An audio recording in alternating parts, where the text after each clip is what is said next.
12 ফেব্রুয়ারি একটি ভূমিধস বিষয় আমাদের জন্য অপেক্ষা করছে ইনশাআল্লাহ। আপনারা সবাই জানেন ত্রয়োদশ জাতীয় নির্বাচনের আচরণবিধি অনুযায়ী 22 তারিখ 12টা থেকে আমাদের প্রকাশ্য প্রচারণা শুরুর অনুমতি রয়েছে এবং সেই আচরণবিধির সম্মান রেখে 22 তারিখ সকাল রাত 12টা 1 মিনিট থেকে আমাদের আনুষ্ঠানিক প্রচারণা শুরু হয়েছে আলহামদুলিল্লাহ। আমাদের ভাইয়েরা বিভিন্ন জায়গায় আমরা নির্বাচনী ক্যাম্প প্রতিষ্ঠা করছি, বিভিন্ন জায়গায় আমরা জনগণের কাছে যাচ্ছি এবং আলহামদুলিল্লাহ যে ব্যাপক সাড়া পাচ্ছে মানুষের কাছ থেকে, তাতে আমাদের দৃঢ় বিশ্বাস ইনশাআল্লাহ 12 ফেব্রুয়ারি একটি ভূমিধস বিষয় আমাদের জন্য অপেক্ষা করছে ইনশাআল্লাহ। মানুষ চায় এমন একটি সরকার, এমন একজন জনপ্রতিনিধি যাকে আর যাই হোক টাকা দিয়ে কেউ কিনতে পারবে না। বাংলাদেশ জামায়াতে ইসলামী সেটাই সবার আগে ওয়াদা করছে ইনশাআল্লাহ। দুনিয়াতে যাই আসুক, যতই বিপদ আসুক, যতই প্রলোভন আসুক, ইনশাআল্লাহ আমাদেরকে আর যাই হোক টাকা দিয়ে কেউ কোনদিন কিনতে পারবে না ইনশাআল্লাহ।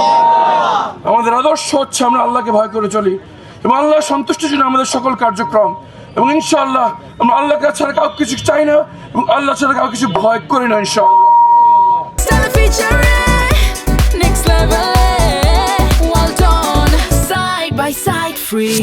জনগণ অকুল আগ্রহ নিয়ে অপেক্ষা রয়েছে যে তারা এমন পরিবর্তন চায়, তারা চায় নতুন রাষ্ট্র ব্যবস্থা, তারা চায় কালো টাকার প্রভাব মুক্ত, পেশি শক্তির প্রভাব মুক্ত, মেধাভিত্তিক একটি রাষ্ট্র ব্যবস্থা, মেধাভিত্তিক নেতৃত্ব বাছাই একটা পদ্ধতি। ইনশাআল্লাহ এই ত্রয়োদশ জাতীয় নির্বাচনে বাংলাদেশ জামায়াত ইসলামী নেতৃত্বে 10 দলীয় জোট ঠিক সেটাই জনগণকে উপহার দেবে ইনশাআল্লাহ।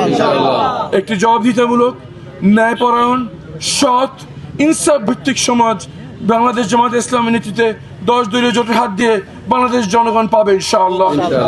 মনে রাখতে হবে, ফ্যাসিবাদের কিছু মাথা পালিয়ে গিয়েছে, কিন্তু রাষ্ট্রের রন্ধ্রে রন্ধ্রে এখনো এমন লোকরা বসে রয়েছে যারা ফ্যাসিবাদের সময় নিয়োগকৃত এবং তাদের অনুগত সেই ফ্যাসিবাদের প্রতি।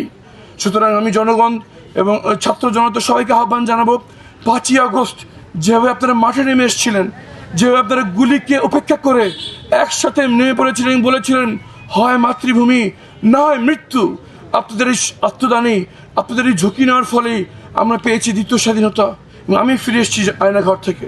সুতরাং আমরা যদি নতুন বাংলাদেশ চাই তাহলে শুধু ঘরে বসে থাকলে হবে না, আরও একবার 12 ফেব্রুয়ারি সবাইকে মাঠে নেমে আসতে হবে এবং একসাথে বলতে হবে হয় মাতৃভূমি না হয় মৃত্যু।